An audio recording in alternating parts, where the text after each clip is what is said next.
That's going to make some of us feel quite old, I guess. So 20 years of K-triviality. Thanks. 10 years ago, many of us were at Chicheley Hall in connection with the Turing year. And there I gave a talk, 10 years of triviality. Also in June, actually. And in fact, I meant K-triviality. And now 10 years later, I call the talk 20 years of K-triviality. And I want to tell you what happened mainly in the intermediate 10 years since then. The property itself is actually much older, so it slumbered unnoticed for, let's say, 25 years. Chaitin and Solovay got together and worked. Chaitin really had C triviality, and where C is the usual descriptive string complexity and K is the prefix-free version. And then they also looked at K-triviality. K-triviality says intuitively that the set is far from random. I'll define exactly what this means, but intuitively the initial segment complexity grows as slowly as it can, where it's measured in terms of K. And for random sets, it grows fast. So that's, in that sense, K-trivials are far from random. So I want to mainly trace from 2012 to now, but also give you the background, how all this started. And I want to get to the 18 characterizations of K-triviality. About half of them were known by 2012. So I'll tell you about all of them. Probably more like 7 were added since then. The covering theorem is a particularly nice characterization of K-triviality. It says it's a delta 2. Well, as for C sets, K-triviality means it's below an incomplete Martin-Löf random. Just that. And that's probably the best characterization that came up after or shortly after that Chicheley Hall meeting. After all these characterizations, I'll tell you about internal structures. It's a bit like maybe Prince Charles, who's known by a lot of titles, the Duke of Wales, maybe, and lots of other things. But do we know Prince Charles that way? No, not really. We also want to know what's inside. So what's he like, actually, the internal structure. So that's what happened to a more, Lauren doesn't like my comparison. Okay, maybe. I was thinking of the King of Thailand before, who has, I think, 15 or so titles, or maybe 18, but that's a bit far-fetched in the UK. So yeah, the internal structure, a dense hierarchy of ideals was found, and importantly, a coarser than Turing reducibility was used to understand the internal structure. ML-reducibility, A is below B if each random computing B computes A, which is so far really a language to talk about things, because we don't know much about this reducibility itself, but it's a nice language to formulate a lot of results.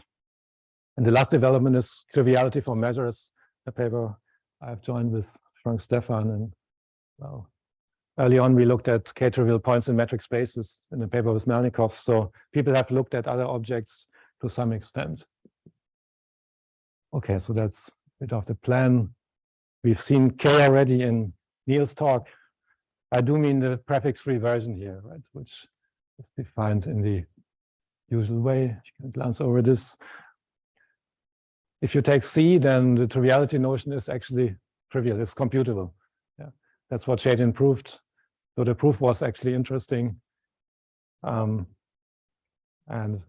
if you allow prefix-free, then you get a bit, or a lot if you want, outside computable, depending on your point of view. So here's the definition of K, the minimum length of a program or description, so that U, the prefix-free universal machine, prints out Y. It's defined up to a constant, which depends on the arbitrary choice of U. And also this, the Martin-Löf randomness, given the broad audience we have here, it's probably a good idea to run over that definition. Lambda is always the uniform or product measure. A test is a uniformly sigma-1 sequence of open sets trying to approximate a set that gets smaller and smaller in the sense of measure. And random means passing those tests in the sense that it's not in all of the GMs. You can think of them as decreasing, you don't have to, but then it means out of almost all attempts to approximate. There's the universal test, that was Martin-Löf's early result. ML-R is the class of Martin-Löf random sets always. ML means Martin-Löf, it's too long. Weak-2 randomness allows a more generous test notion, namely the measure goes to 0 without any other bound. More tests means fewer randoms, so that's the stronger randomness notion, and it's the strongest one that still meaningfully interacts with CE sets. For instance, if your Martin-Löf random, weakly 2 random means minimal pair with the holding problem. It's those that don't compute a delta 2 set other than computable sets. All right, and now the K-trivials. The Schnorr-Levin theorem says random means near maximal initial segment complexity in the sense of K.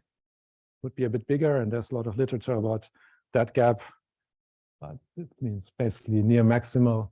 And Chaitin, well, okay, he defines C-trivial and indirectly maybe K-trivial. The complexity should grow as slowly as possible, namely K of A up to N is just K of its length, or you could better say the string of n many zeros, which makes it a string. Definition in that sense is here, and less than equal plus means up to constant. It means plus O of 1 always. Trivially, every computable is K-trivial. Chaitin proved that's true. Yeah, I think Chaitin proved that each K-trivial is delta 2. Why? Well, for each constant B here, there's only O of 2 to the B many possibilities. That makes a delta 2 tree of which has only finitely many paths, so isolated. All these paths are isolated, therefore they are delta 2. That's why they're delta 2. Solovay then showed there's a non-computable K-trivial set. And in fact, his was only delta 2, but you can make it CE. There were some scattered constructions by Muchnik and Kumar even making, and also Kalut and others giving better examples. Right? All this was in just one manuscript and not published anywhere except for Chaitin's 75 paper. That's why they lay dormant until people close to me dig them out and started working on it in 2002. Here's one of the first papers we showed, for instance, if you take two K-trivials, then their effective sum is also K-trivial. Not trivial, I should avoid this word. It's not obvious from the definition, but it's true by some trick. And then we can look at the K-trivials in a picture that's usually drawn like that. And here is computable.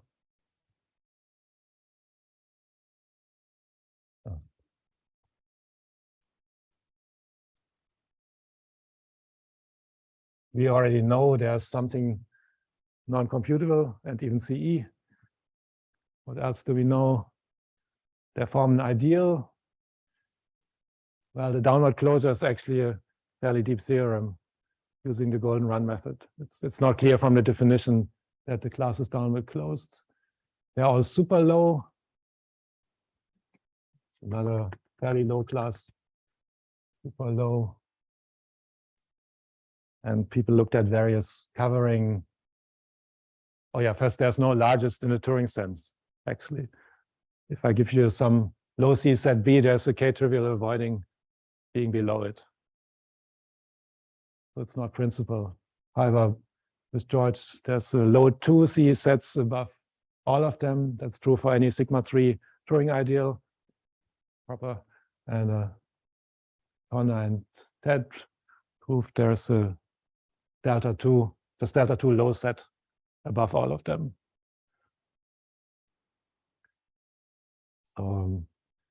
People early on in priority arguments would have ignored this class really, even though it has all these characterizations. It's not really there. It shouldn't be there. They're very low. And in fact, all the characterizations involve randomness in some form or prefix-free complexity, which is why the 80s and 90s didn't find out much about them. That changed in 2002. And here's a list of initials of people who worked on this repeatedly. I just use those letters. They're all different, which is lucky. Yeah. If you want to know who is who, just ask me if you actually care. Yeah. Anyone missing? Okay, 17, which actually just increased to 18 after a conversation with Joe today. So they're 18, which is what I promised in the abstract. They are of different kinds, and you, well, can look at them, most of them as lowness paradigms. There are two lowness paradigms. A set can be low because it's not useful as an oracle, or it can be low because if you look up, there's a lot above it. These are quite different. And I have 13 saying weak as an oracle, and now 3 saying computed by many. And there are interesting ones that actually look at just the definition, highly compressible initial segments, so far from random. There's the definition and the one via Solovay functions. And this was methodologically important, dynamic characterizations. They're all delta 2, so they can be computably approximated. Can you approximate them with few changes? That leads via coarse functions to another characterization. So I'll tell you about all those, like 1 per minute, maybe. So here's the kind of classic by now result. K-trivial is low for K, is low for Martin-Löf random. And this showed the class has a lot of coincidences with other things which had been studied independently. Both these classes, especially low for Martin-Löf random, has been studied quite a bit, and also low for K, meaning it doesn't decrease K when used as an oracle, has been studied by Andrei Muchnik, who constructed such a set. Low for something just means the relativization is no different, right? In this case, it means if you add A as an oracle to your Martin-Löf tests, it won't give you any better tests. You don't get you don't get new effective null sets. The hard part was 1 to 2 using this. Hardest part was 1 to 2 using the golden run method. So that's all well established, I think. Now, the basis for Martin-Löf randomness had also been studied in a paper by Kuchera. So that's computed by many. There's something above it which is also random in it. The set of things computing it is not too small. Yeah. So those are also the same as K-trivials. One direction follows already by what I've said, and the Kuchera-Gach theorem. It's low for random. If it's K-trivial, it's low for random, and therefore it's below something that's random in it by Kuchera-Gach. And the other direction introduced a new method, sort of combining measure theory and priority, the Hungry sets construction, which is nicely described in the new book by Ludovic and Benoit. There's a nice picture of hungry sets eating up stuff. Yeah. The book's currently available in French. Only that may change. So I remind you what omega is. Chaitin's halting probability, the chance that the universal machine holds. That thing is Martin-Löf random and Turing complete. So it's up there.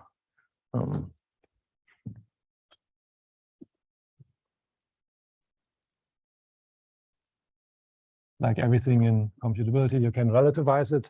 Low for omega means that omega is Martin-Löf random in A, which really basically says that the halting probability of the A universal machine isn't any different. I get to that. That's a measure one property. Each 2 random, for instance, is low for omega. But if the set is delta 2, then low for omega means the same as K-trivial. So that's another one of the type weak as an oracle. Yeah. Right to left follows already from what I've said. Yeah, it's basically corollary to what I've said before. Okay, you intersect 2 classes and you get K-trivial. This class keeps coming back and it seems to tell us, hey guys, I'm here, study me. But for a long while, we really didn't get beyond just characterizing the class. And that has changed in the last decade. This is a rather unpopular concept I introduced, I think, in the book. But it does make sense. So you have to you take 2 randomness notions, one contained in the other.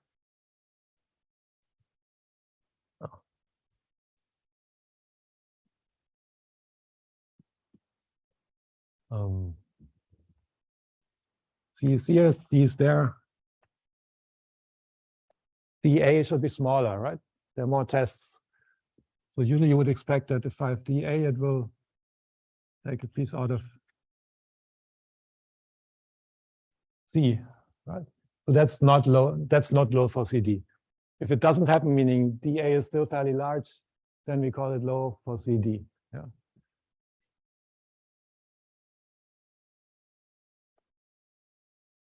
A more dramatic picture, right? But I really care about low for CD. C is still contained in DA. Now we take these randomness notions that I've mentioned, and another one, CR, computably random, defined in terms of computable betting strategies. And there are 5 classes. Right?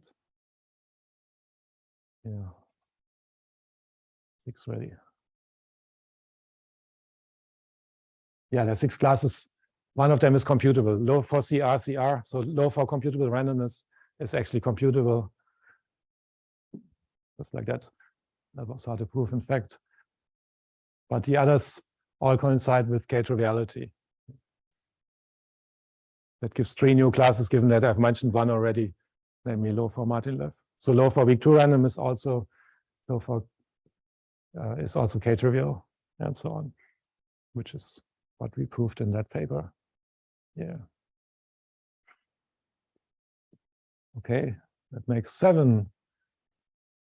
Oh, sorry. Question about double lowness notions. Joanna Franklin has a paper on those a few years back. Now let's relativize difference left CE reals. That's an interesting class of effective real. The difference of 2 left CE reals, where left CE means approximate from the left, computably,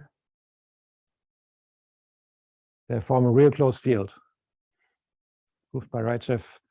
And now K-trivial means basically leaving those in place in various ways. First, it means omega A is left CE. K-trivial means omega A is left CE. Or each prefix-free machine relative to A has difference left CE halting probability. That's a technical characterization which I don't count, but it's used to prove this corollary that was made later actually by Joe. K-trivial means each real that's different left CE relative to A is difference left CE. And hooray, you think no more randomness, right? This doesn't talk about randomness, but to prove does, right? So it hides it, I would say.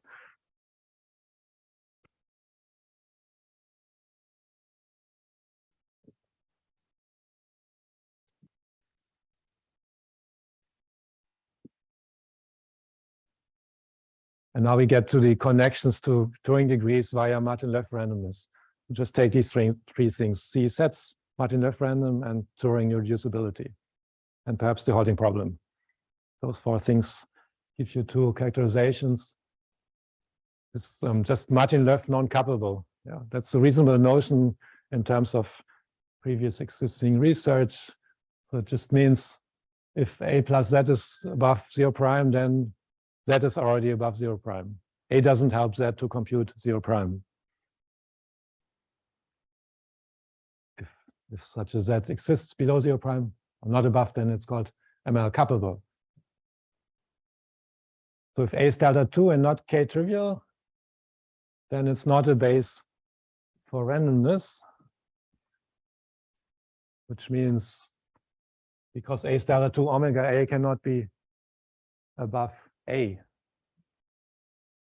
A plus omega A is A prime, of course, up to Turing degree, because omega is Turing complete.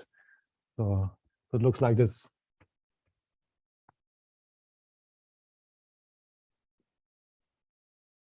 I guess if A is low, then this is actually below 0 prime, else it's somewhere on the side. But in the nice case, A is low and not K-trivial. It is couplable via omega A, just because it's not K-trivial, so it's not a base for randomness. It can't be below omega A. So that's the easy reaction. And then people asked, is this a characterization? So is noncuppable the same as K-trivial? Answer, yes.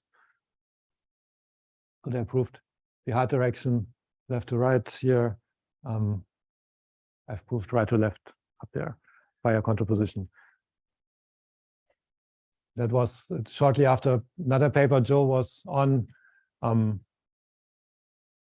using perhaps for the first time analytic methods to find out stuff about K-trivials.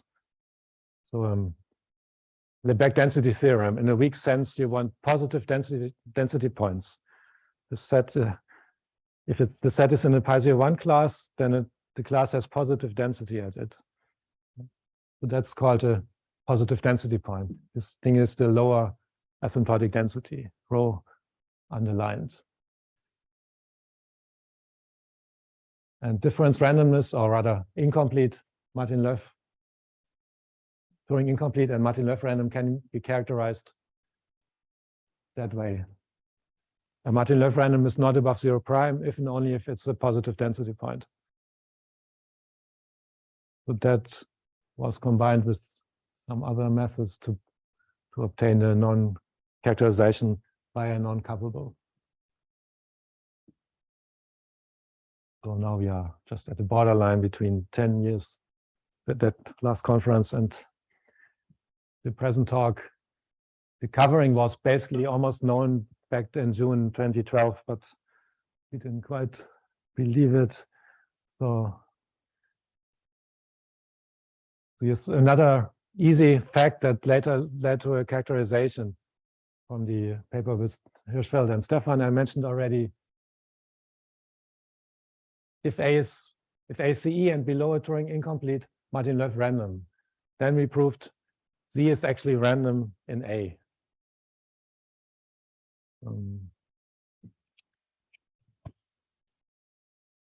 Typically,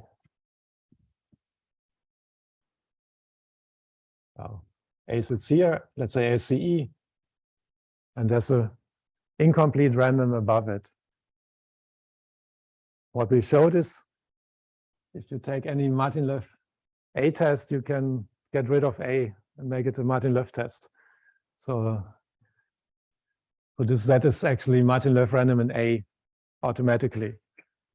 And therefore, hooray, A is the base for randomness and therefore K-trivial. So here's one way to be K-trivial, being below a Turing incomplete Martin-Löf random in the CE case. Is that the same? That was the big question. I worked on this for a couple of years, but didn't get anywhere. Frank Stefan asked this in about 2006. And the answer is, yeah, it is a characterization. A is K-trivial just if it's computable from some incomplete Martin-Löf random. You don't need a below 0 prime for that thing. It can be anywhere. Well, how so? It worked via a strange slight strengthening of Martin-Löf randomness, which happened during our retreat in Oberwolfach and therefore was called Oberwolfach randomness. Yeah, I won't tell you exactly what it means. It's also connected to analysis in some way. What we showed is if I have a Martin-Löf random that's not Oberwolfach random, so it's random but just that random, not too random, then it computes every K-trivial. So any Z that's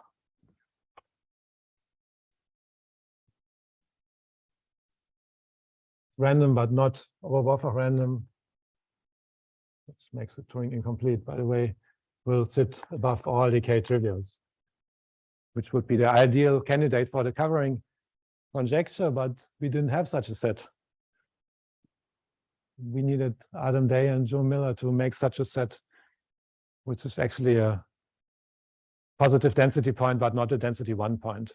It's better than that. But that means it's not over buffer random. And it's delta 2. So they made a set. Here it is. Therefore, there's a unique solution. There's, I mean, there's a single set above all the K-trivials. That's incomplete Martin-Löf random. Yeah, so better than expected.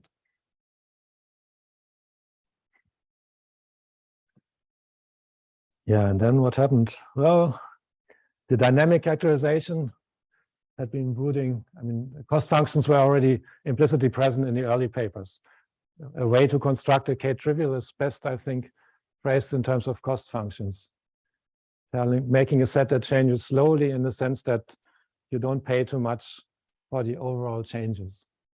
So I made this, gave this a formal framework using these cost functions, which are just very basic functions from pairs of numbers to non-negative reals. And importantly, the limit of C bar of x is 0. And C bar of x is the sup over all stages to the asymptotic cost of x. So as x gets large, the cost gets as low as you want.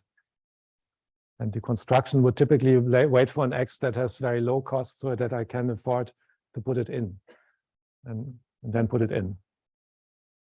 And for the right cost function, that makes the set K-trivial. Obeying a cost function means this infinite sum here has a finite value. Okay, count the least change at stage S at C of xs for that x into your sum. A obeys the cost function if there's some computable approximation. Could be a slowdown or maybe whole blocking things together, putting whole blocks of things, and then the cost is finite. Because of the analogy to first order sentences and models, I like to write it like this. But model theorists have told me this is cheesy. They're not here though. So Pillay told me that once. So the main fact is for each of those functions, there's a non-computable C set obeying it. There's a model. There's one for K-trivials, but there are much stronger ones that make lower sets than even. So the dynamic characterization, the nicest cost function, was only published quite a bit later. See omega. Just take omega s minus omega x. Right? That's what I call an additive cost function. And A is K-trivial just if it obeys that cost function. Simply that. That A is delta 2 here, of course. None of this makes sense. Initially, I had a standard cost function, which I derived from the paper with Rod and Dennis and so on, where you can see more directly why this set constructed is K-trivial. Right? The sum here is simply the cost of adapting to new descriptions when you change A. If you put x into A, you have to pay that much to keep up with short descriptions of the new A. If that total sum is finite, then I can build a prefix-free machine showing A is K-trivial. So C omega is in some form is an embellished form of CK, which is nicer to work with. Here directly the definition of K-triviality was used, not some equivalent form like in the other characterizations. Now we get these Solovay functions. If you take this definition, you may think, oh, this is a bit ugly because K is on the right. The bound on the right is not computable. Can we put a computable bound there? And surprisingly, yes, we can. These are called Solovay functions. The bounds that work, Kn is below Fn up to constant and infinitely often equal. And that's the Solovay function. Solovay showed they exist. You can just take the universal machine and basically take a triple like this and output the length of the description if it's the right triple in terms of printing x in t stages. And else you put some trivial, some obvious upper bound like 2 length log x. You can even make it non-decreasing. Now, Laurent and Rod showed in the Stacks paper A is K-trivial just if K of its initial segment is below Fn for each Solovay function.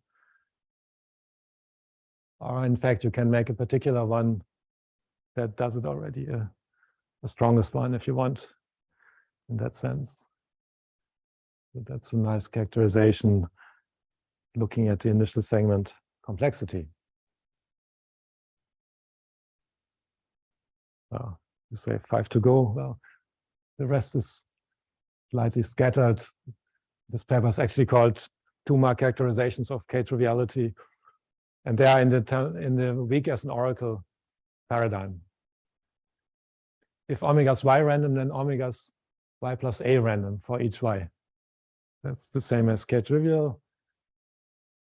And also, yeah, is the reference. Whenever omega's y random, so if y is low for omega, then y is LR equivalent to y plus a. Y plus a is only a little above y. This one means the same things are random in y plus a as in y. LR reducibility. What's that? Omega on the right hand side or anywhere else? Well, y has to be low for omega. You're asking something? No, this is, yeah, just a bit of a variation on previous things, but it's independent and a reasonable property. Again, one direction was known in this case. If y is empty, then of course L equivalent to 0 means low for random and therefore K-trivial. But showing the other direction was a bit hard, I guess. These ones are a bit different. You take A and think of the meta-preserving map sending X to X delta A. So changing all the bits with position in A. So that will turn them, well, if A is low for random, then the new test is a Martin-Löf A. If you take a Martin-Löf null set, it becomes a Martin-Löf A null set, which is therefore contained in the Martin-Löf null set. So if A is low for random, then this property on the right will hold. But also the converse holds. That's enough. This weak aspect of lowness is enough. And you can also use weak 2 randomness there, as proved in that paper of Rutger and Joe. Again, only one direction was really needed. But surprisingly, this weak aspect of lowness, only looking at flipping bits in A, was already enough. So, and number 18 is here. That's also of the type below many, computed by many. So Stefan and Simpson proved A is K-trivial if it's below each low for omega. That's also PA complete. I'd forgotten about this one. Thanks to Joe for, it's not here, to remind me. So we have 3 of the type computed by many. So yeah, this class is everywhere. And wow.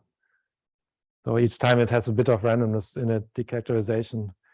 So people looked at combinatorial characterizations such as the jump has few values, the jump relative to A, but nothing conclusive was obtained there. So now I will move to the internal structure. So what's inside? And I'll tell you about this ML-reducibility to understand the structure. Turing seems to to make a nice structure appear.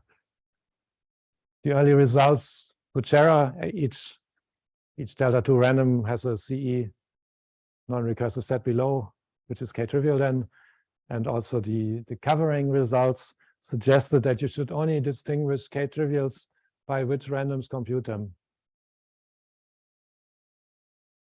So that's what ML-reducibility does. As mentioned, B is ML above A if each Martin-Löf random computing B also computes A. So A is below B as far as the randoms computing it are concerned. Yeah, so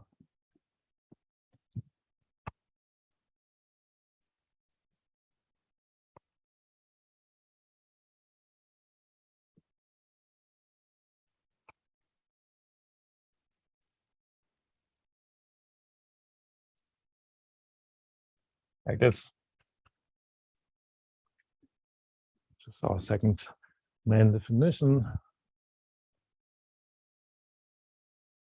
There was a feeling that K-trivials are essentially CE. Lots of results suggested that, including that each K-trivial has a CE K-trivial above from long ago. In fact, that CE K-trivial can be made in the same ML degree. So if you look up to ML degree, then really they are CE. Right? You don't need to distinguish. That's a nice start. Proof is somewhat complicated, also using the golden run. This paper is available and has finally appeared, was about to appear in Israel Journal after 4 years or more. So what do we know about the structure of K-trivials now with respect to ML? Well, first of all, I put K-trivial in the definition. If I didn't, I just said CE, then I would get one more degree, namely up there. Everything will be equivalent. So forget those. It really makes sense to just look at CE, and this suddenly looks a lot bigger because we have internal structure. And it now looks like this. There's the top. So there's a smart K-trivial.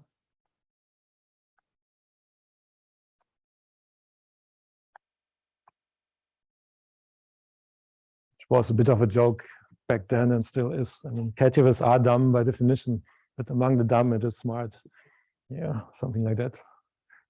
Don't know who came up with that name. Maybe Dan.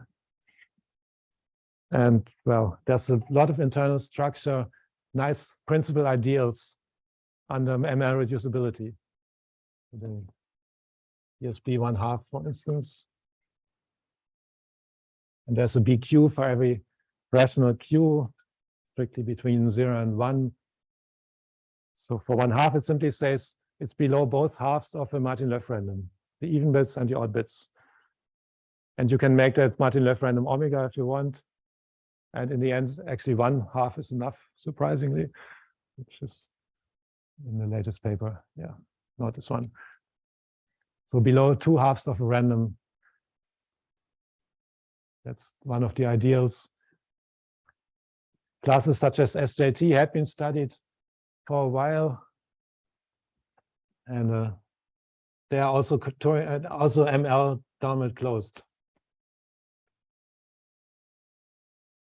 The whole thing is K-trivial.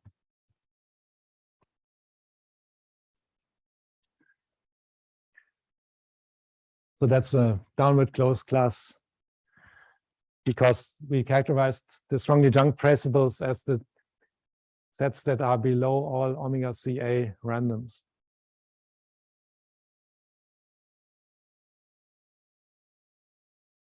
Right, so ML seems to be the right way to look at it. A bit of degree theory for every D. Oh, sorry. Did I say the 0 degree is computable? That's well known, yeah.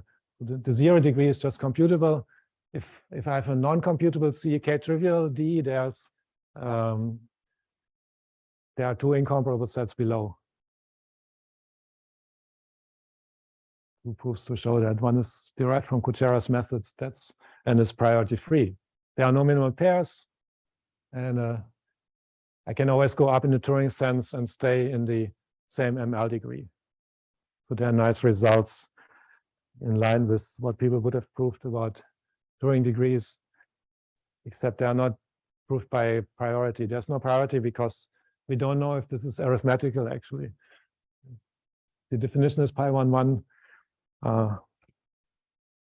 and we would need some nice description using indices to actually work with this, for instance, show density.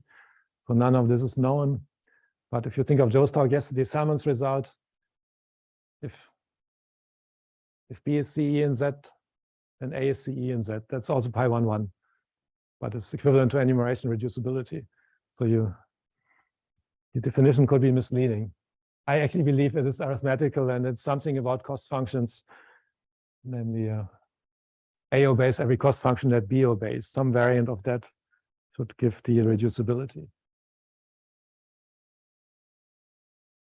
I'll tell you a bit more about cost functions here, because they were essential to obtain the result describing the half basis and showing it's a sigma-3 ideal. Reminder of all these definitions, what it means to obey a cost function. The cost function is like a speed limit. Don't drive above the speed limit, sort of. At some point I called it paying taxes, but so here's a nice cost function. Omega s minus omega x, but then a bit bigger. Take the square root. Yeah. Arbitrary, you think? Maybe why this? Why not something else? Well, it characterizes the half basis. The core result of this JML paper, which was extended then to a lot of other things, was A is computed by both halves of ML-random, if and only if it obeys the more demanding cost function, C omega 1/2.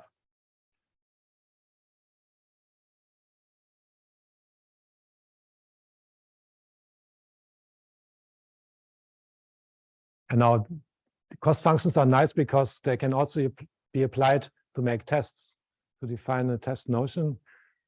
So in a sense, a Martin-Löf random can obey a cost function by failing a test for that cost function.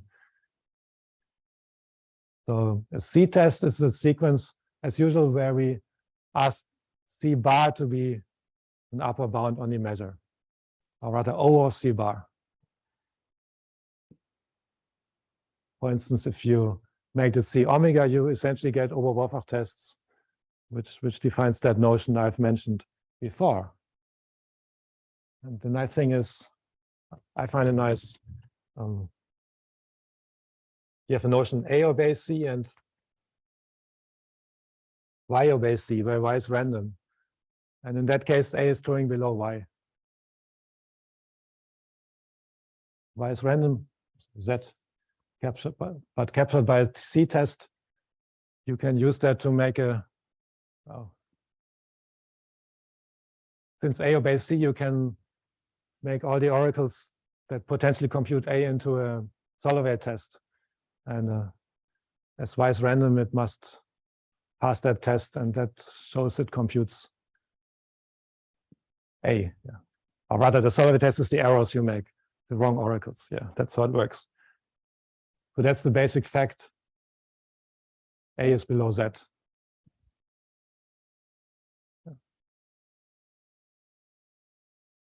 Now we can define ML-completeness for a cost function just as expected. Take C a cost function above C omega. We say that K-trivial A is ML is smart for C if it obeys C, and any other B that obeys C is ML below A.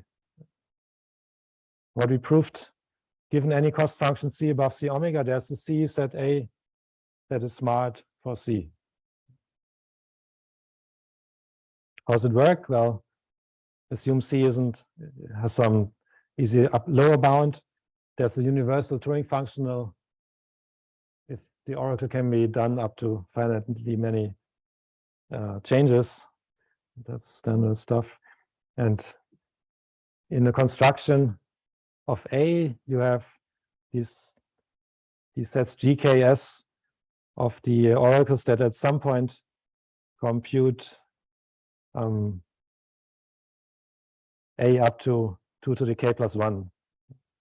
There's an error set ES of the oracles that are now left, where gamma of that oracle is now left of AS.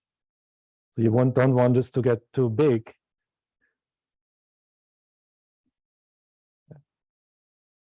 But you want to keep GKS small by, well, whenever it threatens to violate this inequality, put another X into A.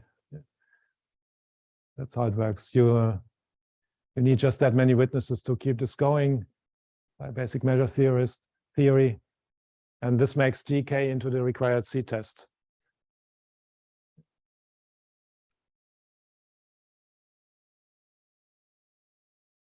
Makes sense? Once again, I want every Y computing A to fail that test, right? Only the things above A that have to be. That's what it means to be smart for C. And this one-page construction actually does it and sort of supersedes the smart for K-trivial, I mean, smart for C omega or smart K-trivial we had in the Oberwolfach paper. It's worth looking there, not in the original paper.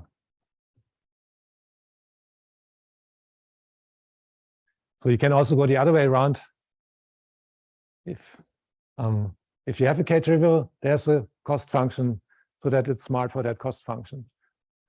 A somewhat artificial cost function, call it CA, which mirrors A, but at least A is smart for that. And you can prove reasonable stuff with it, namely no minimal pairs. You can prove with it. Take A and B, K-trivials, non-computable, and take the sum of their cost functions. Take D that obeys that sum. And then just by the definitions, D has to be ML below both A and B. This is sort of the cost function version of ML-reducibility that I mentioned. That's what it should mean. And it works here.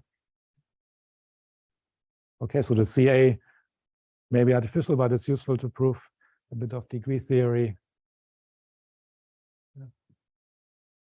Now, the half bases are actually drawn correctly here.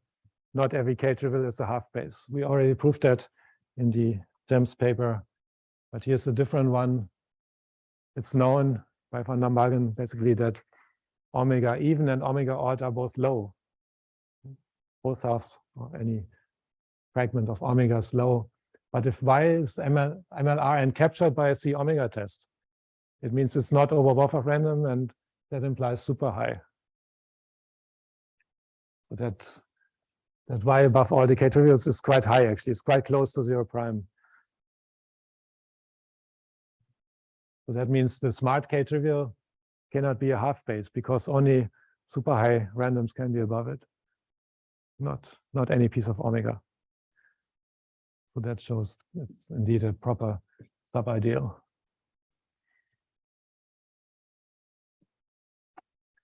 Nearing the end. Any questions right now? I have some questions on the last slide.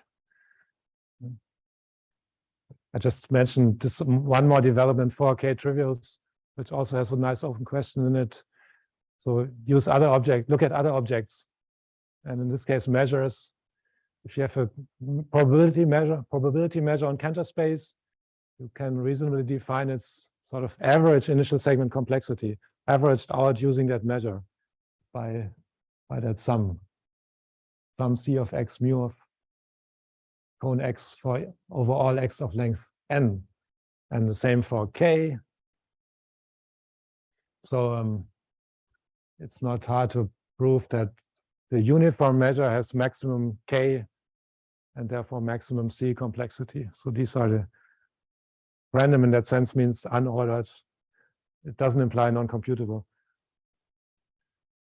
So Frank and I looked at K-trivial measures, which is just that definition, but put a measure there.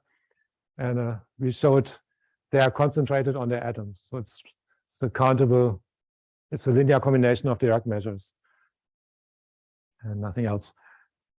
But what combination works? Each atom is K-trivial, but it's not quite clear how they are put together to make a K-trivial measure. Oh, sorry. And we also don't know whether every C-trivial measure is K-trivial, which is actually here on my list of questions. Yeah. So maybe I put that first. Oops.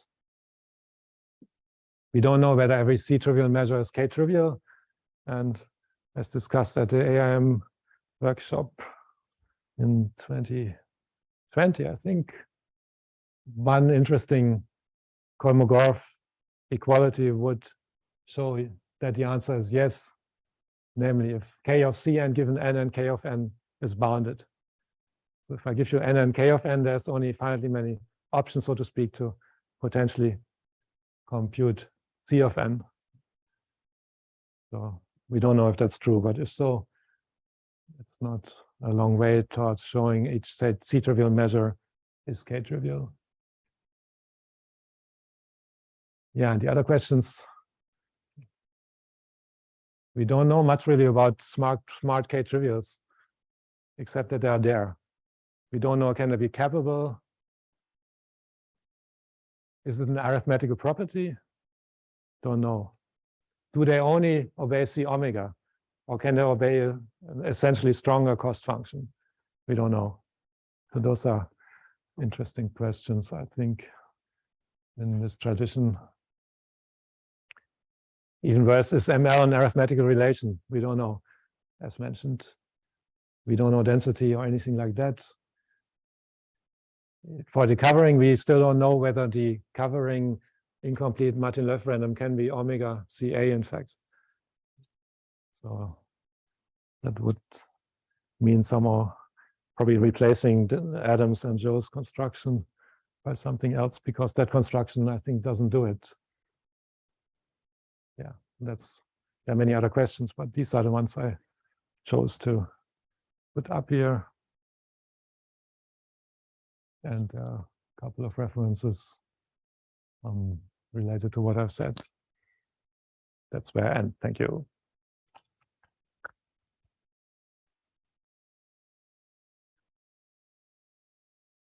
Questions for Andre?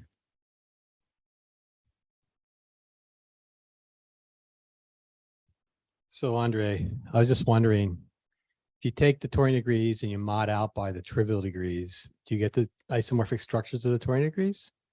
Is that structure trivial, in other words? Yeah. Or about the RE degrees or the delta 1 degrees, delta 2 degrees? I've thought about this at some point, what you get. Just the arithmetical complexity goes up. Sigma 4 is bad already, but How about isomorphic or non-isomorphic? That would be easier. Yeah, that's more likely. You can prove something that shows like some first order property on the Turing degrees that fails. Yeah, it's there's much work on quotients by ideals. Only Schwartz, I think, did something. So it seems to be hard work to do such results. But it's a reasonable question. Other questions? So your fourth open question over there, when you're asking, is K of C of n knowing n K of n bounded? It means that basically from the shortest prefix program for n, can we find the shortest program, plain program for n? Right? It's kind of amazing. We don't know that. Do we know the opposite? I think if I give you the shortest prefix. Yeah, I think the opposite fails, but I would have to look that up again. When we worked on this, we looked at the opposite, but it's not in the paper and I can't quite remember. May follow from some obscure Muchnik result or so as well, or something in Levy-Tani. This one isn't known. We asked Bowens, I think he also didn't know it, and he had something related to it in his thesis. So this is Okay. Open, yeah.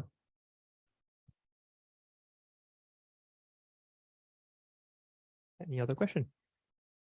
We check online, yeah. Need to check online if people have. Oh,